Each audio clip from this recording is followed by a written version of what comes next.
जानकारी करा के, घर दिलो करा के, घर घर में जाके कोनो एक पार्टी के वार्ड अधिवेशन है छे प्रकार के अपने सब कांग्रेस 70 वर्ष से देखे देवे, एमएलए के अपने सब देखने हेवे, मधेसी जन अधिकार फोरम के देखने हेवे, लगायत विभिन्न संगठन के देखने हेवे। मगर अई प्रकार से आम भेला करा के अधिवेशन करी और वही भेला में से समाज के नेतृत्व करे वाला सक्षम सबल समाज प्रति लगावशील, समाज में रोजगारी सहित के परिवर्तन, समतामूलक समाज के निर्माण करी वहन व्यक्ति सबके सभे से जैसे समिति बनबी अई प्रकार के ट्रेंड अन्य पार्टी में अपने सब शायद नहीं देखने हुए जन समुदाय। तई द्वारे जनमत पार्टी लोकतांत्रिक पार्टी जे जनता जे कहते वह करे वाला पार्टी, जनता राज कायम करे वाला पार्टी, चाहे तू आदरणीय जन समुदाय जनमत पार्टी हर एक घर घर में जाके जनमत पार्टी के वार्ड अधिवेशन भ रहा है, सब कोई आओ और सबल और सक्षम नेतृत्व चुनू। अई प्रक्रिया से प्रथम चोटी जनमत पार्टी की रहा आदरणीय जन समुदाय।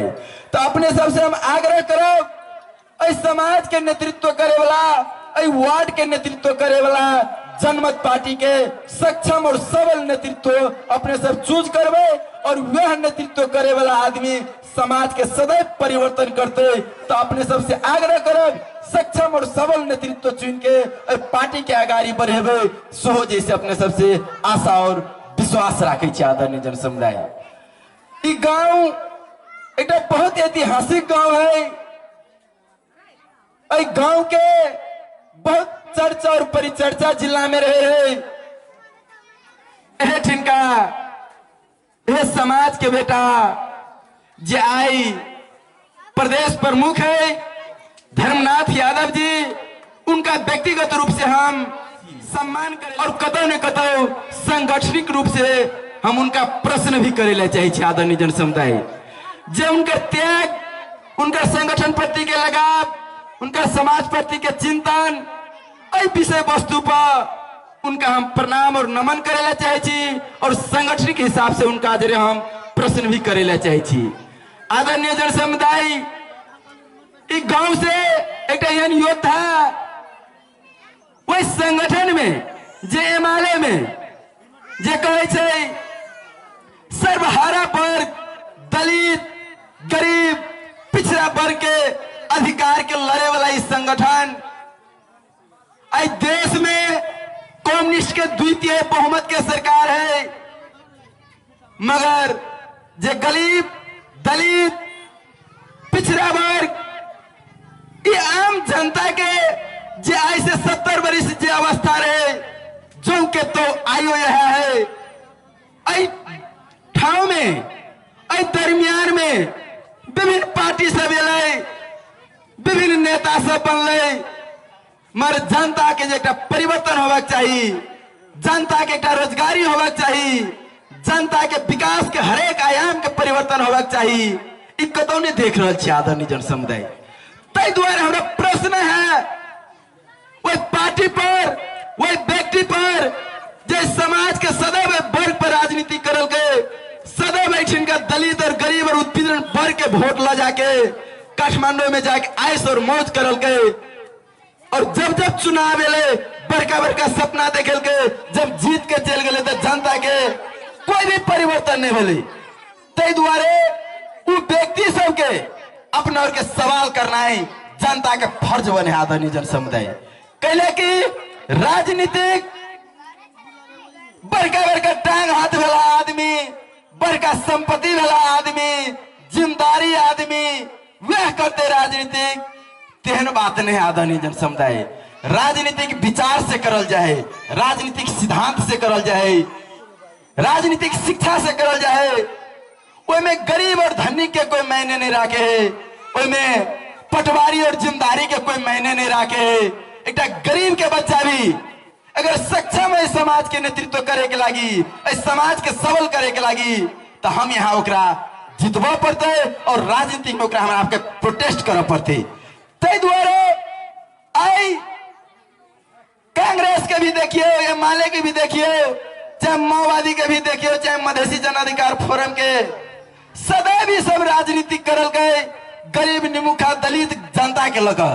मगर जब जब समस्या ले जनता के, तभी सब काठमांडू में जाके आयस और मौज करे। मगर आम जनता के की समस्या है, की प्रॉब्लम है, कौन अवस्था से गुजर रहा है, की आर्थिक स्थिति है, की शिक्षा की स्थिति है, की रोड बाट की स्थिति है, ऐ पर किनको चिंतन है आदरणीय जन समुदाय। अपने सबके मालूम है विगत है कुछ दिन में शंभू सदाई लगाए 1 दर्जन से ज्यादा दलित ऊपर जैसे अन्याय भेले, अत्याचार भेले, प्रहरी कस्टडी में हत्या भेले, अस्पताल में हत्या करल गए। मगर जे पार्टी जे सदैव कहल गए जे हम गरीब और उत्पीड़न भर के लागी लड़े छे, एक चुई आवाज ने उठल के, और एक पार्टी के 2/3 बहुमत के सरकार है और प्रदेश में वह पार्टी सबके सरकार है। मगर एक चुई शब्द ने बोल रहे। मगर जनमत पार्टी के राष्ट्रीय अध्यक्ष वैज्ञानिक डॉक्टर सी.के. राव, नेपाल के मानव अधिकार आयोग, गृह मंत्रालय लगायत यूनाइटेड नेशन संयुक्त राष्ट्र संघ में सत्य तथ्य दलित पर भरल हत्या और हिंसा के छानबीन करे के लागी अपील करल के पत्र भी लिखल के आदरणीय जन समुदाय। तै द्वारे जनमत पार्टी वो पार्टी है जो सिर्फ देश में मात्र अपन पहचान नहीं बनवे, अंतरराष्ट्रीय स्तर पर भी अपन पहचान बना के चले वाला ई पार्टी है आदरणीय जन समुदाय। और आज के डेट में सिर्फ मधेश में मात्र जनमत पार्टी के इस संगठन नहीं बने हैं, विदेश में 44 देश से ज्यादा में 2 लाख से ज्यादा जनमत पार्टी के नेता और कार्यकर्ता काम कर रहे आदरणीय जन समुदाय। तै द्वारे अपना सब सोचा पड़ते राजनीतिक वो चीज है जो हर एक देश के संयंत्र के नियंत्रण में रखे आदरणीय जन समुदाय। ई कोई राजनीतिक हम यहाँ एक खेल समझ ले छिए जे फलना जीतल के दूसरो जीते तेसरो जीते, वही हिसाब से नहीं आदरणीय जन समुदाय। आप अपना के चयन करे पड़ते वही व्यक्ति के जीते हुए जे घर घर में रोजगारी करते, जे अमन चयन के व्यवस्था करते, जे शिक्षा के सुधार करते, जे स्वास्थ्य के सुधार करते, विकास के हर एक आयाम में परिवर्तन करे के लागी और रात्र खैट के अपन जान के कुर्बानी दे वाला उ व्यक्ति के वही संगठन के चूज कर पड़ते आदरणीय जन समुदाय। इ नहीं सोचे पड़ते जे हमारे बाबा पुरखा एमएलए में रहते हम एमएलए में रहबे और कांग्रेस में रहते कांग्रेस में रहबे। राजनीतिक पार्टी हमरा यहाँ के कोनो दियाद नहीं, हमरा यहाँ के कोई वंशावली नहीं है।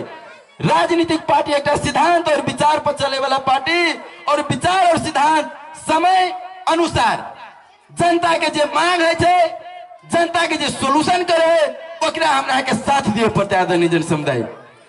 और जनता सदैव साथ देने हैं, नहीं तो अगर जनता परिवर्तनशील नहीं रहती है तो अपना और तनाशाह राजतंत्र में जीतती है, तनाशाह राजतंत्र में जीतती है। मगर आए हम यहाँ देश में कांग्रेस प्रजातंत्र के लागी लड़ले, एमएलए भी गरीब निमुखा जनता के आवाज के लागी उठल गए, माओवादी भी 17,000 से ज्यादा आदमी के मरल गए। कुछ न कुछ समय सापेक्ष परिवर्तन नहीं भेले तेहन बात नहीं, जरूर भेल है। मगर जते होबाक चाहिए जनता के आमूल परिवर्तन होबाक चाहिए, उ नहीं भगे पूंजीपति वर्ग सबके, दलाल सबके, भ्रष्टाचारी करे वाला के, जनता के खून चूसे वाला व्यक्ति सबके कतो न कतो वही सर्वसत्ता में जैसे आगे वर्चस्व भेला के कारण, और वही पार्टी के व्यक्ति सब ओकरा सबके जैसे नीक और स्वच्छ छवि और जनता के हित में काम करे वाला व्यक्ति नहीं चाहिए, जो ओकरा पैसा कमा कमा के देते, जो जनता के सिरिंज लगे खून चूस के देते, वह व्यक्ति सबके चुने आदरणीय जन समुदाय। तै द्वारे कतो न कतो अपना और के पार्टी पर व्यक्ति पर सवाल करना है जरूरी है, और वह नए अत्याचार के विरुद्ध के अंत करे के लागी जनमत पार्टी के जन्म भेले आदरणीय जन समुदाय। तै द्वारे अब अपना सबके बुझे पड़ते, अपना के सोचे पड़ते राजनीतिक हिसाब से जे आम जनता में आमूल परिवर्तन करने के चीज के गौर कर पड़ते आदरणीय जन समुदाय। जनमत पार्टी अपने से के मन में लगल है, इन नया पार्टी है, कते कोई के मन में इच्छा और आकांक्षा भी है, तो अपने सबके हम जानकारी करा दी। इस जनमत पार्टी केवल 7-8 वर्ष से मधेसी जनता के हक हित और अधिकार के लागी, अपन अभिव्यक्ति स्वतंत्रता के लागी, मधेसी जनता के पहचान के लागी, मधेसी जनता के अस्तित्व के लागी मधेसी जनता के भूमि बचवे के लगी 7-8 वर्ष से निरंतर जनमत पार्टी के नेता और कार्यकर्ता आवाज रखे चले देश में। और वही राज्य द्वारा बार बार दमन अन्याय और अत्याचार भेले। पूर्व वक्ता कह के गल जब वैज्ञानिक डॉक्टर सी.के. राउत के 2 दर्जन से बेसी चोटी जेल में रखल गए, कस्टडी में टांग भी तोड़ल गए, कपार भी फोड़ल गए। और उनका जरे जरे जनमत पार्टी के नेता और कार्यकर्ता हजारों समर्थक के जेल में राजद्रोह के संगठित अपराध के मुद्दा भी लगल गए आदरण जन समुदाय। तै द्वारे जनमत पार्टी को आए चले कोई नया है तेन बात नहीं आदरणीय जन समुदाय। में लगल युवा और कार्यकर्ता सब त्याग तपस्या और बलिदानी के बाद आई अपने सब देख रहा है आदरणीय जन समुदाय। वो यूथ सब लगल है, वो व्यक्ति सब लगल है जे समाज के परिवर्तन करे के लागी, सजा के लागी, जेल में बैठे के लागी तैयारी, फांसी पर चढ़े के लागी तैयारी, मन मधेसी जनता के हक और अधिकार के लागी 1 इंच पछाड़ी नहीं हटबे। हैसियत पर काम करे वाला जनमत पार्टी के नेता और कार्यकर्ता है आदरणीय जन समुदाय। तै द्वारे अपना सबके सोचा पड़ते अब, बुझे पड़ते अब जे जनता के त्याग तपस्या और बलिदानी के कदर करे वाला संगठन और व्यक्ति के जैसे अपना पहचान कर आप राजनीति के आगाड़ी बढ़व पड़ते आदरणीय जन समुदाय। और इतने मात्र नहीं, अपने सबके मन में इच्छा भी है जे जनमत पार्टी केहन आमूल परिवर्तन चाहे था, जनमत पार्टी केहन परिवर्तन करेला चाहे था। कैला कि अन्य पार्टी सब ई नहीं कहे है जे हम तोरा आम जीवन में ई परिवर्तन कर देवा, तोरा घर घर में रोजगारी दे देवा। ई नहीं कहे उ चुनाव के समय में 1 किलो मांस और 500 रुपया बांटे के काम सिवा दोसर किछ नहीं कर रहे। मगर जनमत पार्टी 10 लाख रोजगारी सृजना के बात करे है जे घर घर में अब रोजगारी दिए पड़ते। अपने सबके एक प्रश्न करे छी जे जकरा घर में रोजगारी है और जकरा घर में रोजगारी नहीं है, एक चोटी ओकरा घर के अध्ययन करके देखियो, जकरा घर में रोजगारी है ओकर जीवन शैली केहन है और जकरा घर में रोजगारी नहीं ओकर केहन जीवन शैली बीत रहे। एक चोटी हमरा के अनुभव करे पड़ते आदरणीय जन समुदाय। जकरा घर में रोजगारी नहीं है ओकरा दवाई खाए तक के अवस्था नहीं है, नीक खाना खाए तक के अवस्था नहीं है, शिक्षा नीक जगह के आर्जन करबे वो अवस्था नहीं है, नीक स्वास्थ्य के सुविधा लेबे ई अवस्था नहीं आदरणीय जन समुदाय। आई दुनिया हम यहाँ कहे 21वीं शताब्दी में सबके घर घर में डिजिटल मोबाइल है, आई कहला से नहीं थे आम जनता में परिवर्तन है कि नहीं है, ये चीज हमरा यहाँ के बुझना जरूरी है। तै द्वारे जनमत पार्टी आप 10 लाख रोजगारी करने के सृजना है स्तर पर काम कर रहा है। अखन का जो वर्तमान अवस्था में अपना और के जे लाखों युवा सब विदेश में 50 डिग्री सेल्सियस से ज्यादा में जाके काम करे और 10 मंजिला पर रहे और नीचा में जैसे एम्बुलेंस लगल रहे जो आदमी कखन खसते तो हम अस्पताल लजबे। परिस्थिति में काम कर रहा आदरणीय जन समुदाय। और 3 रुपया के दर से ब्याज उठा के विदेश गया है, कोई जेल में ढोकल है तो कोई भीख मांगे पर बाध्य है। अवस्था से दर दर भटक के विदेश में से पैसा कमा रहा है आदरणीय जन समुदाय। ई नहीं जे सहज तरीका से कमा रहा है। तै द्वारे जनमत पार्टी के लक्ष्य है उ दुख उ तकलीफ आप मधेसी युवा के आपने लिए पड़ता है, वही के लागी 10 लाख रोजगारी सृजना यहाँ जे करबे। रोजगारी सृजना के करे के लागी कृषि में कृषि आधुनिकीकरण करे पड़े, कृषि के व्यवसायीकरण करे पड़े, कृषि के सामूहिक खेती के अवधारणा न पड़े, कृषि में चकलाबंदी के अवधारणा न पड़े, मगर रोजगारी के सृजना माध्यम से कर पड़ते। इतने मात्र नहीं, अजय केहन फैक्ट्री लगे, केहन फैक्ट्री सब हम यहाँ आनबे, चीज के भी अध्ययन बहुत जोर तोड़ से भर रहा है आदरणीय जन समुदाय। इतने मात्र नहीं, अपना और के मालूम है जे अपना और कहे विद्युत उत्पादन हाइड्रो पावर से हो सके नेता नहीं हेते और वो भी पहाड़े में है। मगर इंडिया के बहुत एहन स्टेट है जे सोलार पैनल से इतने विद्युत कंज्यूम करने है, इतने उत्पादन करने है जो नेपाल के हाइड्रो पावर भी नहीं करने आदरणीय जन समुदाय। तो आवे वाला दिन में मधेश में भी सोलार पैनल से विद्युत उत्पादन कर जाए नेपाल सरकार के 7 रुपया के दर से हम यहाँ किन रहे तो कल के दिन में 2 रुपया के दर से किने वाला ये स्थिति मधेश के लो जा पड़ते आदरणीय जन समुदाय। और ये विभिन्न तहत रोजगारी के हजारों हजार लाखों लाख युवा के जैसे रोजगारी जनमत पार्टी करेला आ चुकल है आदरणीय जन समुदाय। सिर्फ हमरा यहाँ के सरकार बनाने के जरूरी है, चाहे वार्डा में बनाइयो, चाहे नगर पालिका में बनाइयो, चाहे प्रदेश में बनाबियो, चाहे केंद्र सरकार में बनाबियो, हर एक स्तर पर जनमत पार्टी के सरकारी सरकार बना के घर घर में रोजगारी दे के लगी एजेंडा पूरा के पूरा जनमत पार्टी आगाड़ी बढ़ा चुकल है। और जखनते जनमत के सरकार बनते विदेश में रह गैर आवासीय मधेसी संघ के लाखों इंजीनियर डॉक्टर प्रोफेसर सब मधेश के जैसे प्लान लगा आदरणीय जन समुदाय राष्ट्रीय और अंतरराष्ट्रीय लगाने के बाद जनमत पार्टी कर रहे अन्य पार्टी जगह दारू और मौस पर वोट लगा आम जनता के जीवन में किस परिवर्तन होगा चाहिए स्तर से जनमत पार्टी नहीं सोचा आदरणीय जन समुदाय आमूल जनता के परिवर्तन करने के स्तर पर आब रहे। अन्य पार्टी में अपने सब देखे थे वो व्यक्ति सब लोग है बेसी जगह इच्छा रहे उपभोक्ता समिति बन के हम पैसा कमाए विभिन्न पद में जाके हम भ्रष्टाचारी करी और जब मेयर वार्ड अध्यक्ष बन के हम कहने के भ्रष्टाचारी करी। मगर जनमत पार्टी में वैज्ञानिक डॉक्टर सी.के. राउत लगाए जगह 2 करोड़ 20 लाख रुपया रहे महीना आयो 5 करोड़ रुपया भेल रहती और बहुत ज्यादा हो से नंबर वैज्ञानिक भेल रहती। बसंत कुशवाहा जो गैर आवासीय मधेसी संघ के अंतरराष्ट्रीय अध्यक्ष जो युवा इंजीनियरिंग पुरस्कार पाने है जगह 200 लाख रुपया सैलरी है।